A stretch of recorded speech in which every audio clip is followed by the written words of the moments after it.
हाय medicos, आज के video में हम बात करेंगे मेगालोब्लास्टिक एनीमिया की। तो इसका नाम मेगालोब्लास्टिक क्यों रखा गया? क्योंकि ये एनीमिया में क्या होता है, जो सेल्स होते हैं वो क्या हो जाते हैं, बड़े हो जाते हैं। कौन से सेल्स बड़े हो जाते हैं? जो ब्लास्टिक सेल्स होते हैं, जैसे कि आरबीसी के लिनेजेस के सेल्स होते हैं, वो उनका साइज बढ़ जाता है। इसके बाद डब्ल्यूबीसी की लिनेजेस जो होते हैं उनके सेल का साइज बढ़ जाता है। अब हमने जो है डिफिशियंसी एनीमिया को क्लासीफाई किया है मेगालोब्लास्टिक एनीमिया में और आयरन डिफिशियंसी एनीमिया में भी। बेसिकली डिफिशियंसी एनीमिया दो टाइप के होते हैं, मेगालोब्लास्टिक एनीमिया और iron deficiency anaemia. Megaloblastic anaemia का जो है कारण क्या है, आप इसको इस तरीके से याद रखिएगा। Vitamin B12, B9 and not B6। ये B6 नहीं होगा, ठीक है। तो जैसे कि कभी ऑप्शन हो सकता है पायरिडॉक्सिन दे दे, तो पायरिडॉक्सिन से नहीं होता है, बल्कि ये किससे होता है? परनीसियस एनीमिया से होता है। ये ऑटो इम्यून डिसऑर्डर है, इसके बारे में भी आगे पढ़ेंगे हम। अब हम स्टडी करने वाले हैं विटामिन B12 डिफिशियंसी से कैसे मेगालोब्लास्टिक एनीमिया हो रहा है। तो विटामिन B12 को हम लोग साइनोकोबिलेमिन भी बोलते हैं। अब इसका यूज हम करेंगे लास्ट स्टेप में। साइनो का मतलब हम ये समझेंगे कि जो विटामिन B12 होता है वो क्यूबुलिन रिसेप्टर के थ्रू एब्जॉर्ब होता है, और कोबिलेमाइन से हम ये समझेंगे कि जो विटामिन B12 होता है वो ट्रांसपोर्ट होता है बाई ट्रांसकोबिलेमाइन 2 से। अब इसका जो डेली रिक्वायरमेंट है वो 2 से 3 माइक्रोग्राम होता है, और इसे हम RDA भी बोलते हैं, रिकमेंडेड डेली अमाउंट। मतलब रोज़ इसका अमाउंट हमारी डाइट में कितना होना चाहिए, वो 2 से 3 माइक्रोग्राम होना चाहिए। अब इसके हम मैकेनिज्म ऑफ एब्जॉर्प्शन की बात करेंगे। तो बेसिकली ये हमारे बॉडी में कैसे एब्जॉर्ब हो रहा है हम इसे पढ़ने वाले हैं। तो जो हमारा डाइट है, जैसे कि विटामिन B12 ये नॉन वेज डाइट में होता है, जैसे फिश हो गया, एग हो गया, तो इसमें होता है। वेजिटेरियन डाइट में नहीं होता है। तो हमने डाइट में लिया और विटामिन B12 इसके बाद स्टमक में आया, और स्टमक में ये आने के बाद ये कंबाइन करेगा हेप्टोकोरिन से। हेप्टोकोरिन जो कि प्रोड्यूस करेगा सिलेवरी ग्लैंड से, और ये हेप्टोकोरिन और विटामिन B12 का एक कॉम्प्लेक्स बन जाएगा जो कि ड्यूडेनम में आ जाएगा। ड्यूडेनम में हेप्टोकोरिन जो कि विटामिन B12 को एसिड से प्रोटेक्ट कर रहा था, उसको रिमूव कर दिया जाएगा with the help of pancreatic proteases के थ्रू। और इसके बाद ये जो विटामिन B12 अब जो फ्री हो गया हेप्टोकोरिन से, ये इंट्रिंसिक फैक्टर जो कि प्रोड्यूस किया पैराइटल सेल्स ने स्टमक के, उसके साथ ये कंबाइन करेगा और एक कॉम्प्लेक्स बना लेगा, और ये मूव कर जाएगा टर्मिनल इलियम में। और जो टर्मिनल इलियम है, हमने आपको पहले ही बताया था, आयरन डिफिशिएंसी एनीमिया में जो साइट ऑफ मैक्सिमम एब्जॉर्प्शन होता है विटामिन B12 का, वो इलियम होता है, टर्मिनल इलियम होता है। अब यहाँ पे ये कैसे एब्जॉर्ब होगा? यहाँ विटामिन B12 ऑफकोर्स क्यूबुलिन रिसेप्टर से होगा, क्योंकि अभी नाम यही बताया साइनोकोबिलेमाइन, और ट्रांसपोर्ट किससे होगा? ट्रांसकोबिलेमाइन 2 से। अब यहाँ पे अगर आपको मैकेनिज्म ऑफ एब्जॉर्प्शन आ गया तो आप विटामिन B12 की डिफिशियंसी के कॉजेज को लिख सकते हैं कि क्या क्या कारण है जिससे विटामिन B12 की डिफिशियंसी हो रहा है। तो जैसे कि पहला डाइट में हम क्या बता सकते हैं कि अगर इसका इंटेक कम हो गया, इंटेक कम होने का मतलब अगर आप वेजिटेरियन डाइट ले रहे हैं या आप पुअर हैं, तो इससे जो है विटामिन B12 की डिफिशियंसी हो सकती है। दूसरा, अगर डिमांड ज़्यादा हो गया, जैसे कि मैंने आयरन डिफिशियंसी एनीमिया में बताया था कि प्रेगनेंसी में डिमांड बहुत ज़्यादा होता है, और पुबर्टी में और लैक्टेशन में। अब यहाँ पर ये मल्टीपल लेवल है GIT में, जिसकी वजह से विटामिन B12 का एब्जॉर्प्शन कम हो सकता है। जैसे कि स्टमक में क्या है, पैराइटल सेल्स है, अगर उसकी हम गैस्ट्रिक्टोमी करा दें तो इंट्रिंसिक फैक्टर नहीं बनेगा। इंट्रिंसिक फैक्टर नहीं बनेगा तो आयरन इसकी डिफिशियंसी हो जाएगी विटामिन B12 की। और ड्यूडेनम में अगर हम बात करें तो यहाँ पे पैंक्रियाटिक प्रोटीजेज आते हैं। कहाँ से? पैंक्रियाज से आते हैं। अगर पैंक्रियाज की इनफिशियंसी हो गई, मतलब अगर कोई इसमें डिजीज हो गया, पैंक्रियाटिक डिजीज हो गया, तो पैंक्रियाटिक प्रोटीजेज नहीं आएगा, तो ये हेप्टोकोरिन नहीं रिमूव होगा, और अगर हेप्टोकोरिन नहीं रिमूव होगा तो विटामिन B12 का एब्जॉर्प्शन नहीं होगा, तो उसकी डिफिशियंसी हो जाएगी। तीसरा, अगर हम इलियम को रिसेक्ट कर दें, मतलब इसका रिसेक्शन करा दें, तो एब्जॉर्प्शन ही नहीं होगा, क्योंकि यहीं पर क्या है, क्यूबुलिन रिसेप्टर है और ट्रांसपोर्टर है, ट्रांसकोबिलेमिन 2। अब हम देख लेते हैं एक बार इसकी कॉजेज को। तो यहाँ पे पहला बताया है डिक्रीज इन टेक, जैसे पॉवर्टी हो गया और वेज डाइट हो गया, increase demand, puberty, pregnancy, lactation, और यहाँ पे इम्पेयर्ड एब्जॉर्प्शन हो रहा है, जैसे कि माल एब्जॉर्प्शन सिंड्रोम हो गया। मतलब बहुत सारे फैक्टर्स हैं जिसके वजह से का एब्जॉर्प्शन नहीं हो पा रहा है, विटामिन B12 का एब्जॉर्प्शन नहीं हो पा रहा है। और पार्शियल गैस्ट्रेक्टोमी और पैंक्रियाटिक डिजीजेस और इलियल रिसेक्शन, तो इसे मैंने पूरा मैकेनिज्म से लिखा है। अब मोस्ट कॉमन वार्म कौन सा है जो कि vitamin B12 deficiency anaemia cause करा रहा है? हम बोलेंगे फिश टैप वार्म या डाइफिल्लोबोथ्रियम लेटम। और आयरन डिफिशिएंसी एनीमिया के लिए हमने बताया था हुक वार्म होता है। अब हमें ये फाइंड आउट करना है कि विटामिन B12 डिफिशिएंसी क्यों एनीमिया कॉज कर रहा है। तो अब हम देखेंगे कि विटामिन B12 की डिफिशिएंसी कैसे एनीमिया कॉज कर रही है। तो मैंने आपको इसका कॉज बता दिया है, 3 कॉज बताया था कि एक इंटेक कम हो जाएगा, या फिर जो है डिमांड बढ़ गया, या फिर जो है इम्पेयर्ड एब्जॉर्प्शन हो गया, जिसकी वजह से बॉडी में B12 की डिफिशिएंसी हो रही है। अब ये कैसे एनीमिया कॉज कर रहा है, तो इसे समझने के लिए हमें इसके बायोकेमिकल रिएक्शंस को समझना पड़ेगा कि कौन कौन से रिएक्शन को कैटेलाइज कर रहे थे, और इसके बाद अगर इनकी तब डिफिशिएंसी हो जाएगी तो वो रिएक्शन क्या होंगे, वो रुक जाएंगे। तो यहाँ पे बेसिकली 3 रिएक्शन है, और इसको हम याद करेंगे बीबी से। तो मैं विटामिन B12 को बीबी बोलता हूँ। तो जब बीबी होती है तो वो हमें बताती है क्या करना है, मतलब डू डैट। अब जब बीबी नहीं रहेगी, उसकी डिफिशिएंसी हो जाएगी, तो डू अलग हो जाएगा, डैट अलग हो जाएगा। तो मतलब यहाँ पे यूरेडिन मोनोफॉस्फेट और यहाँ पे थायमिन मोनोफॉस्फेट। अब बीबी की डिफिशिएंसी हो गई, थायमिन नाइट्रोजन बेस नहीं बना, इसकी सिंथेसिस नहीं हुआ, और अगर इसका सिंथेसिस नहीं होगा तो DNA जो है हमारा मैच्योर नहीं होगा, क्योंकि वहाँ पे नाइट्रोजन बेस चाहिए होता है। तो इससे क्या हो जाएगा, न्यूक्लियस साइटोप्लाज्म एसिंक्रोनी हो जाएगा। मतलब यहाँ पे जो DNA है, जो न्यूक्लियस है, वो मैच्योर नहीं कर रहा है, बल्कि साइटोप्लाज्म जो है वो मैच्योर कर रहा है। तो अगर ऐसा होगा तो मैच्योरेशन अरेस्ट हो जाएगा सेल में। अब इसके बाद जब मैच्योरेशन अरेस्ट हो जाएगा तो यहाँ पर पेनसाइटोपिनिया हो जाएगा, क्योंकि जो सेल्स हैं, जो प्रिकर्सर्स हैं, वो मैच्योर नहीं होंगे। पेनसाइटोपिनिया का मतलब पेन मतलब ऑल हो गया, तो सारी सेल्स की कमी हो जाएगी, जैसे कि RBC भी कम हो गया, WBC भी कम हो गया, प्लेटलेट्स भी कम हो गया। अब दूसरे रिएक्शन हम याद करेंगे होमोसिस्टीन और मेथोनिन। तो इसके लिए मैंने बताया था कि बीबी से याद रखेंगे, जैसे जब बीबी होती है तो होम बनाती है, ठीक है, जब बीबी नहीं है तो हो अलग मी अलग, ठीक है। तो यहाँ पर होमोसिस्टीन जो है मिथोनिन में नहीं कन्वर्ट होगा। इससे क्या होगा कि होमोसिस्टीन का लेवल क्या हो जाएगा, बढ़ जाएगा, और जब होमोसिस्टीन का लेवल बढ़ जाएगा तो ये रिस्क फैक्टर होता है एथेरोस्क्लेरोसिस के लिए। तो यहाँ पर क्या हो जाएगा, एट्रियल थ्रोम्बोसिस होने का चांस रहेगा। अब तीसरा रिएक्शन हम बताएंगे कि बीबी से फिर, तो यहाँ पे जो बीबी होती है वो पहले क्या होती है, मीठी माल होती है, बाद में वो क्या हो जाती है, सेक्सी हो जाती है, ठीक है। अब अगर इसकी डिफिशिएंसी हो जाएगी तो यहाँ पर सक्सिनिल कोएंजाइम कम बनेगा, और जब सक्सिनिल कोएंजाइम एक कम बनेगा तो इससे क्या होगा, माइलिन शीट जो बनेगा वो कैसा होगा, डिफेक्टिव होगा। और हमें पता है कि माइलिन शीट जो है नर्व फाइबर के लिए ज़रूरी होता है, और इससे क्या हो जाएगा, न्यूरोलॉजिकल कॉम्प्लिकेशन।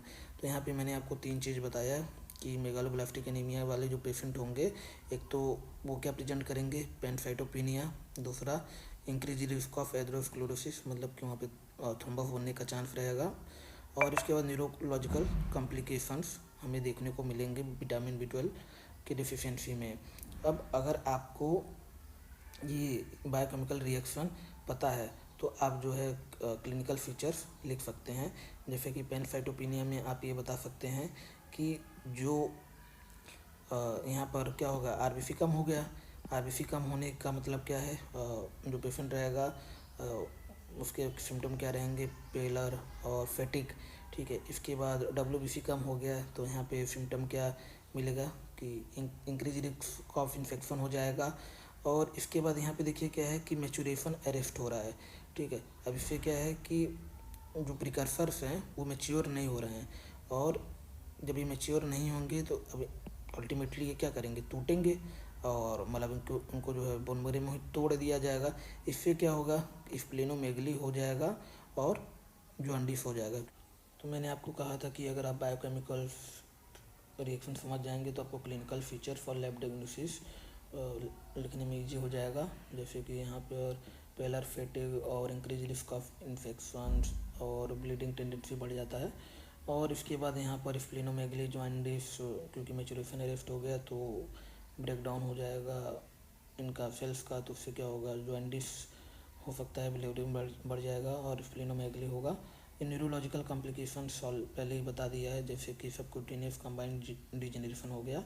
लैब डायग्नोसिस में कंप्लीट ब्लड सेल काउंट कराएंगे तो वहाँ पे पैनसाइटोपिनिया है तो यहाँ पे हीमोग्लोबिन का लेवल कम होगा, WBC का लेवल कम होगा और प्लेटलेट काउंट भी क्या होगा, कम होगा। अब यहाँ पे हम MCV, MCH और MCHC की बात करेंगे, क्योंकि डिफिशिएंसी एनीमिया में मैंने आपको पहले ही बताया था कि अगर आयरन डिफिशिएंसी एनीमिया है तो उसके पेरिफेरल स्मीयर में हमें माइक्रोफिटिक होमोक्रोमा दिखता है। तो हमने बताया था कि माइक्रो से आप सबको क्या करना है, कम करना है। और यहाँ पर क्या है, मेगा है, विटामिन B12 डिफिशिएंसी में क्या है, हमें पेरिफेरल स्मीयर में मेगालोब्लास्ट दिखता है। तो यहाँ पे मेगा मतलब सब M को बढ़ाना है।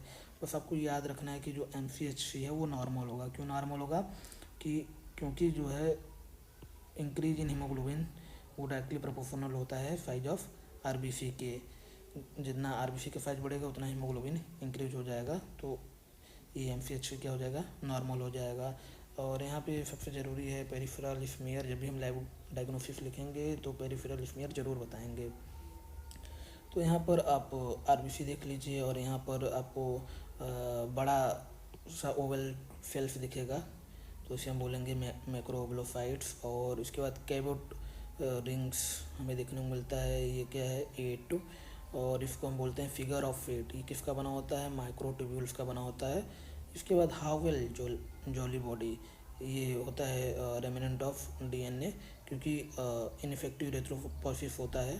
तो यहाँ पे बताया था कि जो ये मैच्योर नहीं कर रहा है DNA, तो इसकी वजह से यहाँ पे रेमिनेंट देखने को मिलता है हमें DNA का। और बेसोफिलिक स्टिपलिंग देखने को मिलता है। इसका मतलब ये है कि ब्लूइश डाउट जो है डॉट है प्रेजेंट होता है इसके अंदर। और बेसोफिलिक स्टिपलिंग मेगालोब्लास्टिक एनीमिया में फाइन टाइप का होता है, जबकि सिड्रोब्लास्टिक एनीमिया में ये कोर्स टाइप का होता है। आप ऐसे याद रखिए कि कंसनट्रेटेड टाइप का होता है, क्योंकि यहाँ पे सिड्रोब्लास्टिक एनीमिया में क्या है कि आयरन ओवरलोड हो जाता है। और इसको आप इस तरीके से रख सकते हैं MCH। यहाँ पे MCH क्या हो रहा है, स्टिपलिंग हो रहा है, मतलब MCH बढ़ रहा है। आप इस तरीके से याद रख सकते हैं, तो ये आपको याद रखने में मदद करेगा। WBC सबसे इम्पोर्टेंट फीचर है hyper segmented neutrophils. Hyper segmented means यहाँ पे जो लोब होंगे वो 5 से ज़्यादा होंगे। और यहाँ पे जो क्राइटेरिया है हाइपर सेगमेंटेड का वो क्या है कि हम कब बोलेंगे कि मेगालोब्लास्टिक एनीमिया कन्फर्म कब करेंगे, अगर 5% न्यूट्रोफिल जो हैं वो उनके पास 5 या 5 से ज़्यादा लोब हैं। कहने का मतलब ये है कि अगर हम 100 WBC ले रहे हैं, अगर उसमें से 5 न्यूट्रोफिल ऐसे हैं जिनके पास 5 लोब है तब, या फिर हम ये कह दें कि 100 WBC में से एक न्यूट्रोफिल है ऐसा जिसके पास 6 लोब हैं, तब भी हम कह देंगे ये क्या है, मेगालोब्लास्टिक एनीमिया है। अब इसके हम थोड़ा पेरिफेरल स्मीयर को देख लेते हैं। मैक्रोग्लोसाइट्स बताया कि RBC जो है बड़ा हो जाता है और ओवल शेप का हो जाता है। और इसके बाद हाइपर सेगमेंटेड न्यूट्रोफिल जैसे कि 1, 2, 3, 4, 5, 6, तो इस तरीके से काउंट कर सकते हैं। और इसके बाद यहाँ पे हावेल जॉली बॉडीज हमें दिखता है रेमिनेंट ऑफ DNA, क्योंकि मैचुरेशन DNA का नहीं हो पा रहा था। और इसके बाद बेसोफिलिक स्टिपलिंग, यहाँ पे हमें जो है पर्पल स्मॉल डॉट्स को हम बोल रहे हैं स्टिपलिंग, जो कि हमें इसमें दिखने को मिलेगा RBC के सेल में, साइटोप्लाज्म में। अब इसके बाद हम बोन मैरो को एस्पिरेट कराएंगे तो वहाँ पर हमें एरिथ्राइड हाइपरप्लेजिया दिखेगा, मतलब कि यहाँ पे जो रिवर्सल हो जाएगा या रेशियो। और यहाँ पर फिर मेगालोब्लास्ट हमने पहले बताया था कि बड़े सेल्स दिखेंगे, जैसे कि जो ब्लास्ट है, क्योंकि मेगालोब्लास्ट बोला तो यहाँ पे पहले हम आरबीसी की बात कर लेते हैं। तो लार्ज एरिथ्राइड प्रिकर्सर दिखेगा विथ फ्यू ब्लैक क्रोमेटिन। तो आप ये देख पा रहे हैं कि ये छलनी की तरह जो है क्रोमेटिन है फ्यू ब्लैक। और डब्ल्यूबीसी में हमें इसके लिए नीजेस में हमें क्या देखने को मिलेगा, जाइंट मेटा माइलोफैक्ट देखने को मिलेगा और बैंड फॉर्म्स देखने को मिलेगा। क्यों? क्योंकि मैचुरेशन अरेस्ट हो गया है और यहाँ पे तीनों लिनेजेस इफेक्ट होंगे, आरबीसी, डब्ल्यूबीसी और प्लेटलेट। अब अदर बायोकेमिकल टेस्ट हम क्या करा सकते हैं, तो यहाँ पर जैसे कि हम बायोकेमिकल रिएक्शन से बता सकते हैं। एक मीठी माल जो है उसका लेवल बढ़ जाएगा, होमोसिस्टीन का लेवल बढ़ जाता है, एलडीएच का लेवल बढ़ जाता है। और घटता क्या है, विटामिन बी12 का लेवल घटेगा। मतलब ये 3 लेवल इंक्रीज होते हैं। ट्रीटमेंट में क्या करेंगे, विटामिन बी12 को ओरली दें या फिर इसको आईएम इंजेक्शन दे दें।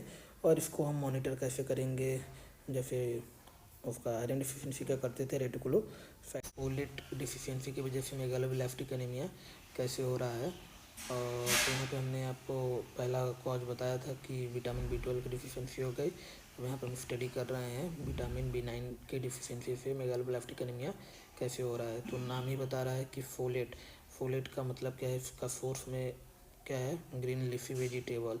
तो इनटेक कम हो गया, ठीक है, तो बॉडी में फोलिक एसिड कम आएगा। और दूसरा इसका साइट ऑफ एब्जॉर्प्शन जो है जीजनम है।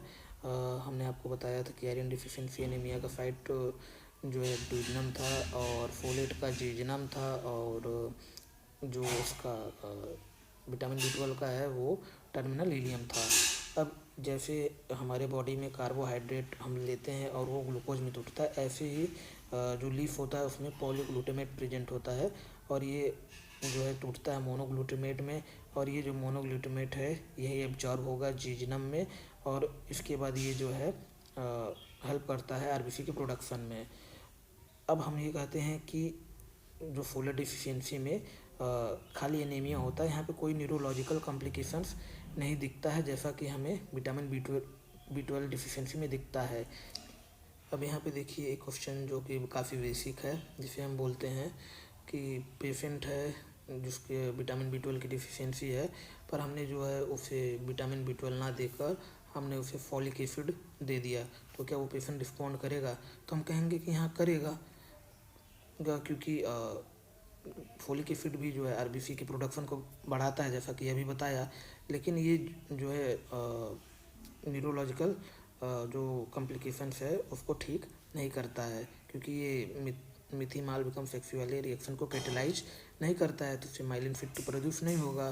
तो यहाँ पर क्या होगा कि यहाँ पर एनीमिया तो इम्प्रूव हो जाएगा, लेकिन जो सिम्टम होता है न्यूरोलॉजिकल वाला वो वर्सन हो जाता है, क्योंकि ये जो फोलिक एसिड है ये ज़्यादा से ज़्यादा यूज कर लेता है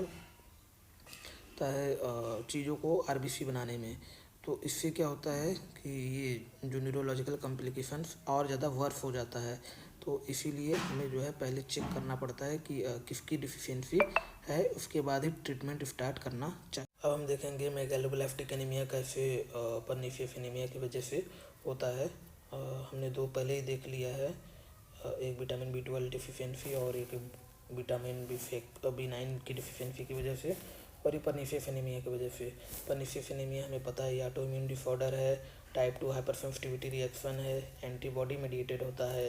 तो यहाँ पे 3 टाइप के एंटीबॉडी बनते हैं, नाम है परनीशियस एनीमिया। और इसका जो एंटीबॉडी होता है वो तो पीछे पड़ जाता है विटामिन बी12 और इंट्रिंसिक फैक्टर के। जैसे जो टाइप 1 एंटीबॉडी होता है ये जो है विटामिन बी12 और इंट्रिंसिक फैक्टर को बाइंड ही नहीं होने देता है। और जो टाइप 2 एंटीबॉडी होता है तो इसमें ये जो जैसे कि 2 बता रहा है, तो यहाँ पे विटामिन बी12 और जो इंट्रिंसिक फैक्टर है ये तो साथ में जुड़ गए हैं, लेकिन अब इसे इलियल रिसेप्टर से बाइंड नहीं होने देगा। जो इलियम पे रिसेप्टर है, जो कोविलिन रिसेप्टर है, उससे बाइंड नहीं होने देगा। और टाइप 3 वाला क्या करेगा, ये जो पैराइटल सेल्स है उसके अगेंस्ट एंटीबॉडी बन जाता है, मतलब पैराइटल सेल्स को डिस्ट्रॉय कर देगा, तो इंट्रिंसिक फैक्टर रहेगा ही नहीं। तो इससे क्या होगा, विटामिन बी12 का एब्जॉर्प्शन नहीं होगा, और नहीं हुआ तो मेगालोब्लास्टिक एनीमिया हो जाएगा। और यहाँ पर जो क्लिनिकल फीचर्स है वो बिल्कुल विटामिन बी12 की तरह होगा।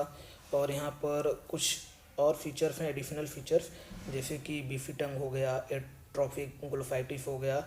और देखिए जब भी ऑटो इम्यून डिसऑर्डर होता है तो वहाँ पे इंक्रीज रिस्क हो जाता है अदर ऑटो इम्यून डिसऑर्डर का। और यहाँ पे जो है इंक्रीज रिस्क हो जाता है गैस्ट्रिक एडेनोकार्सिनोमा का। और अगर ये पर्नीशियस एनीमिया की सेटिंग में होता है तो ये स्टमक के फंदस पार्ट को अफेक्ट करता है। नहीं तो अदरवाइज जो इसका मोस्ट कॉमन साइट होता है कोई भी रीजन हो वो होता है एंट्रम। अब यहाँ पर हम देखेंगे स्किलिंग टेस्ट। इससे हम ये बताएंगे कि विटामिन B12 डिफिशियंसी का कॉज क्या है, कारण क्या है। तो इसमें हम सबसे पहले क्या करते हैं कि रेडियो लेबल विटामिन B12 देंगे और इसके बाद हम देखेंगे कितना विटामिन B12 जो है एक्सक्रीट हुआ, ठीक है, 24 घंटे बाद। तो यहाँ पे अगर 8% से कम एक्सक्रीशन हुआ है तो हम कहेंगे कि विटामिन B12 की डिफिशियंसी है, और अगर 8% से ज़्यादा एक्सक्रीट हुआ है तो हम कहेंगे नॉर्मल है, ठीक है। ये तो बेसिक है। अब इसके बाद हम क्या करेंगे, अगर विटामिन B12 की डिफिशियंसी है, ठीक है, तो यहाँ पर हम रेडियो लेवल विटामिन B12 देंगे फिर, और उसके साथ इंट्रिंसिक फैक्टर देंगे। हम ये चेक करेंगे कि इंट्रिंसिक फैक्टर की वजह से इसकी डिफिशियंसी है, तो इसीलिए हम यहाँ पर इंट्रिंसिक फैक्टर भी देंगे। और अगर एक्सक्रीशन इम्प्रूव कर जाता है, ठीक है, तो हम कहेंगे कि इंट्रिंसिक फैक्टर की डिफिशियंसी है। और लेकिन अगर एक्सक्रीशन सेम है तो हम कहेंगे कि ये माल एब्जॉर्प्शन है।